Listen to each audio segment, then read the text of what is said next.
Hi, y'all. Tell you what, I'm pretty excited today sitting here with Pearl because I got something in the mail delivered today that is just part, of what we need to maybe solve that fuel line problem going from the fuel pump to the carburetor. Okay, so I don't have all the parts yet, but we're going to open this box up and see if these parts that got here first will work. And if they work, then we can work out the rest of it. Now, whether we'll get to actually installing them, well, that's going to depend on if the rest of what I ordered comes in. Has it come in today? Maybe tomorrow? Maybe the next day? I don't know. But we got this. Will it solve the problem? I don't know. Stick around and find out right here on the MT and Me.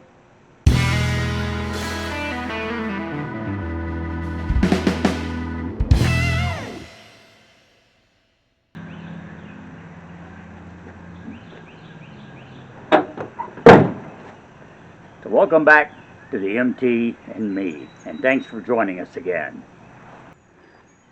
Before we open up our little box, there's a couple of things I want to talk about on today's show. It's sort of bringing you up to date on some of the things we've been dealing with in the last few weeks, okay? So, first of all, I'm happy to say that my neighbor Thomas's Ford F-150 is finally indeed running fine. To recap the story briefly, all right, new alternator. I helped him wire it up. Didn't work. Replaced it. Still didn't work. They said 2 alternators were bad. He got a third one. He put it in. I helped him put it in. Seemed to work just fine for about a day. Then alternator light comes on again. Can't figure out what's wrong. We're thinking maybe the battery, something in the wiring. Well, long story short, turns out it was the starter relay. There was a wire hooked up incorrectly on that starter relay. We didn't do that. Somebody else did. And we can't figure out why it was working in the first place. And then suddenly when we started messing with the alternator, it decided to quit working because technically it probably shouldn't have worked at all. But it did, and then it didn't. But now it does. Happy to say truck's running fine. Alternator's working fine. Starter relay's fine. Battery's fine. Everything's good to go there. So hopefully that little saga is over and done with. Now, just, I guess last week here on the MT and Me, I was talking about tank sizes and placements, specifically freshwater tank, gray tank, black tanks, what came out of Pearl, where they used to be, and what we might want to look at as far as putting them back in Pearl, as far as size and location. Well, I did a little figuring because I wasn't sure about the size tanks that I had. Now, we showed them to you, and my observation was that with the exception of the freshwater tank, they seemed a little small. The gray water tank was installed upright underneath the bathroom vanity, and it obviously wouldn't hold a whole lot of gray water. And then there's that whole thing about the shower not being able to drain into it at all, but we're not going to get into that again, okay? The black water tank was installed right under the toilet. Good place for it to be, but here again, it seems a little on the small side, meaning it would have to be dumped more frequently when camping. The freshwater tank was the only one that actually seemed like it might be of a nice size. So I decided to figure the sizes of all three. Here's what I came up with. That freshwater tank is approximately 30 gallons. based on the measurements and converting it into the liquid quantity inside. It's about a 30-gallon tank, 29 and a half, 30, something like that. It's got some baffles on it that would take up a little space, so it might be closer to, say, 29 gallons, but it's in that neighborhood, okay? The gray water tank is indeed much smaller than that. My figures come up with 11 gallons max. Something more like 10.6 gallons, I think, was the exact figure. So not much at all there. And then the black tank, the smallest one of the bunch, it is 7 gallons if you're going to be generous, okay? So, and you might be thinking, well, that seems pretty good for a black tank, but you know, there again, it's got to be flushed out more often if it's not larger. I also did a little digging to find out the, say, recommended sizes for a Class C motorhome. Now, that's a pretty broad range to begin with right there. Class C motorhomes range from 20, 21-foot models like Pearl all the way up to about 35-foot models. So you're dealing with, you know, less or more people, more space, and a lot more waste and water requirements on there. But usually for freshwater tanks, they recommend, they being the industry, recommends 30 to 50 gallons. So we would be right at the bottom end of that with that 30-gallon tank, okay? For gray tanks, there's a lot of leeway here. I personally feel that you need a gray tank as big or almost as big as your freshwater tank. That just kind of seems logical to me. The official recommendations are 20 gallons or more. So obviously, I guess the industry feels kind of the same way. And when it comes to black tanks, the recommendation there to get, you know, any days in without having to regularly flush your tank would be to have at least 20 gallons or more. There are some RVs now, some newer RVs, that actually combine gray and black tanks into a single tank and let one tank serve both purposes. I haven't been able to determine just how efficient or how desirable that process would be yet. I tend to think that it might be something you really want to keep separate. But then again, combining means that you're using your water waste to keep the black tank more liquefied, and therefore it would be easier to flush out. So there's a pro and a con, several of them as a matter of fact. But that's something else to look into as well. So that's what the industry says about the tanks. So my freshwater tank probably might be all right, you know, for a 20-foot, 21-foot RV, just me, then yeah, one person, you know, 30 gallons of fresh water, I can stretch that out for a little bit. But I think the waste tanks definitely need to be larger on both counts.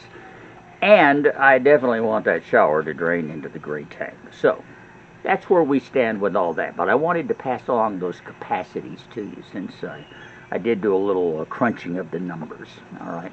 While we're talking about water and matters like that, a few weeks ago I took you through some of the appliances that I took out. Among them, the water heater. Pearl, like most RVs of her time, and the majority of them to this very day, had a 7-gallon propane hot water tank on her, okay? It had a 7-gallon tank capacity. The propane would kick on, you'd heat up that 7 gallons, and then as you used your hot water, of course, it would refill, but you'd have to give it time to heat up. And the propane kicks on and off to keep it hot as long as you light it. You have to be sure and turn your propane off when you're moving. You don't want to travel with propane on under any circumstances whatsoever, heating up anything. So you always have to cut it off, and then when you park, whether you're in a camp or in the boonies or wherever, then you have to go out and relight your tank, heat your water up, and hopefully it works. 7 gallons at a time. You take what's called Navy showers, you know, where you squirt and then you wash, and then you squirt and you wash and you squirt again to get a final rinse. So that way you don't use as much water. And it works, it's fine, you know, you can get by that way. However, in discussing on a tip from Ree, who is now living in a camping trailer that has one of the 7-gallon water heaters in it, she says, no, she really thinks that a propane impulse heater is going to be the way to go. And she's looking into that for her purposes. And I'm thinking, well, maybe for Pearl too. Propane impulse heaters specifically designed for RVs are a little more expensive than the regular propane water heaters that I was just talking about, and they have their pros and cons. You still sometimes have to wait on the water to heat up on an impulse because, well, the water's got to get from the heater to you, all right? And that technically might waste a little bit of water. But still, once it starts flowing, you've got hot water until you cut it off, and or run out of water, whichever comes first. And so you've got that. You have a constant supply going, and if you do have a nice supply of water, fresh water, or if you are docked and pulling off of a water system, then you really have unlimited hot water in that situation. The other advantage is they don't waste any propane keeping water hot when you're not using it. And that's the main drawback to any kind of hot water system, is that you're keeping that water hot to be ready for use. But sometimes you're actually burning up, you know, in your case, propane here in an RV doing that. So this is something we're going to look into. Price-wise, I saw anywhere from $300 to $700 on these RV impulse hot water tanks. And that's without digging real deeply into them. So that's going to merit some more research too. But considering the age of that propane tank that I have, and the fact that it hasn't been fired up or used in a long, long time, I definitely think putting in a new water tank, hot water tank, will be preferred when it comes to getting Pearl ready to roll. So, another bridge to cross when we get to it. And from keeping things hot, we go to keeping things cool. I showed you Pearl's air conditioner, which, as I noted last time I plugged it in, actually still works. But it is big, it's old, and Lord, it is a heavy, heavy thing to be putting back on her roof. Newer AC units have lower profiles. They're made of some more durable materials, and they certainly are a lot lighter weight and a lot more efficient. So I took a gander at some of the new air conditioners that you can get for RVs, and boy, there's a big range. You can spend anywhere from, say, $500 to $1,500 or more on a roof AC unit. You can get some that cost $2,000 or $3,000, but you're really getting into the Cadillac of air conditioners when you do that. So yeah, there's a big price range there. Almost all of them are around 13,500 BTU units. Some of them say they're rated at 15,000, but frankly, from a practical standpoint, there's not a lot of difference cooling-wise between 13.5 and 15,000 BTUs. So you're in that range, and that is plenty of cooling power to cool the space in an RV the size of Pearl. 15,000 BTUs, they say, will cool 700 square feet of space in a normal 8-foot high ceiling room. Well, Pearl's a lot smaller than that. So I think power-wise we should be okay there. And it's just a matter of looking at them and deciding, you know, which one would be most affordable, which one would work the best. I think I also mentioned that they do have some models now that run off 12 and or 24 volts. Those are out there. They're still a little controversial because you start running into some pretty high current demands when you start lowering the voltage, and depending on lower voltage and higher amperage to operate your electrical machinery. It all has to balance out in the long run. So here again, something that needs to be looked into, but until we get a little bit more advanced in, say, solar power, and particularly in battery storage for that solar power, it may be best just to stick with the inverter-powered 110-volt air conditioning system, at least for the time being. So anyway, that sort of gets us up to date on a few things we've been talking about in the past few programs here on the MT and Me. Now, what do you say we get back to that little box I got in the mail and see what's inside?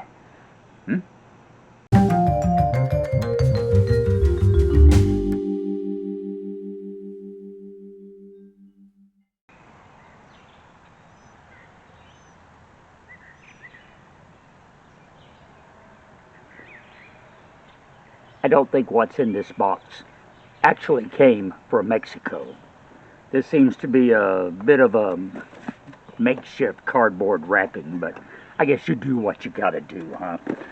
I'm just excited to have something to unbox and check out, and maybe finally get something done on Pearl here. Okay.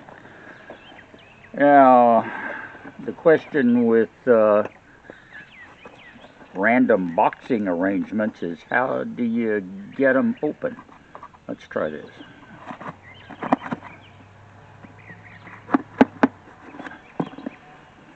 And then maybe right along there. If we can get a knife in there. Okay. All right. And we get more paper. Of course.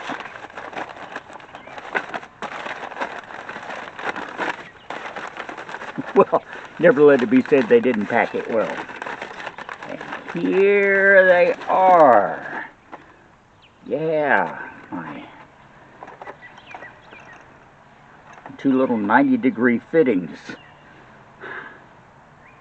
Now the question's going to be, get one of these opened up here.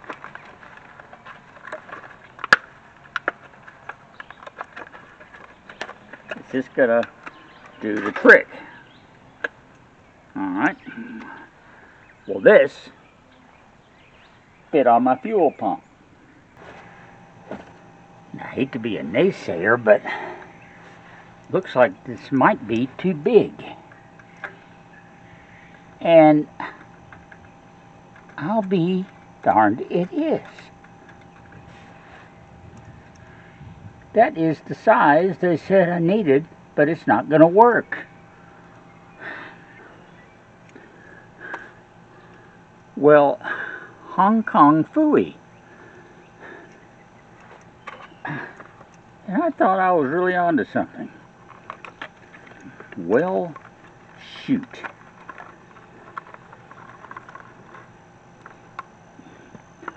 I guess I'm going to have to just take that broken piece of fuel line that I have and maybe make the rounds of my auto parts dealers and see if I can't find someone that's got the right size fitting on an L shape or even a straight fitting like this. I really I'm starting to get discouraged about this. I mean, come on. I can't believe. Surely they didn't like send me the wrong size. It says 5/16, which is what everything I found indicated should be the size. But this obviously ain't the right thing. So we are no further along than we were as far as getting our gas line hooked up. It's not going to happen this time around either. And I've got something else to send back in for refunds again. Good thing they let me do that, because I keep making mistakes, obviously. But I shall not be daunted by this. We will continue to look, and we will find the size we need and get it hooked up. Eventually.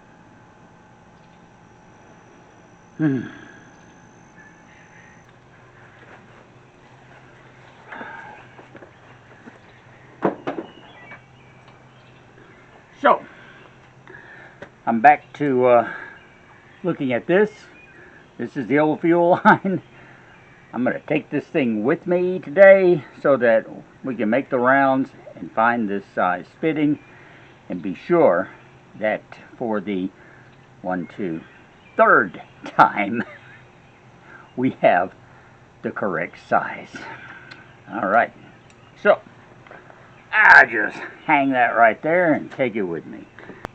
Thank you for letting me take you along for the ride here and yet another unsuccessful attempt to hook up Pearl's carburetor and fuel pump. But like I said, we're going to get it. You just stay with me. Give me time. It's a-coming.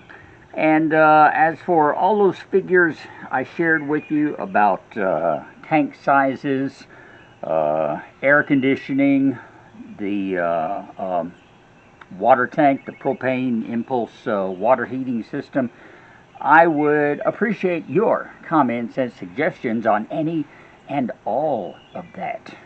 Let me hear from you, because I'm really starting to try and lay down some plans on what we want to do with Pearl here. Not just for her motor. I'm getting close enough that I think getting the motor running, and I'm starting to try and look a little bit beyond that. We start working on her interior, the living space, and getting some of these other problems worked out. Okay, so talk to me. Let me hear from you, all right? I really want your comments, suggestions, and ideas, always. I also want you to subscribe to this channel if you haven't already. And by all means, give me a thumbs up below. Check out the mtandme.com, buy me a coffee, and join us each and every weekend here on the MT and Me. Thanks again, Nomies. You guys keep me going. I love you. Till next time around, I'm Russ, and me and my broken gas line, we'll talk to you later.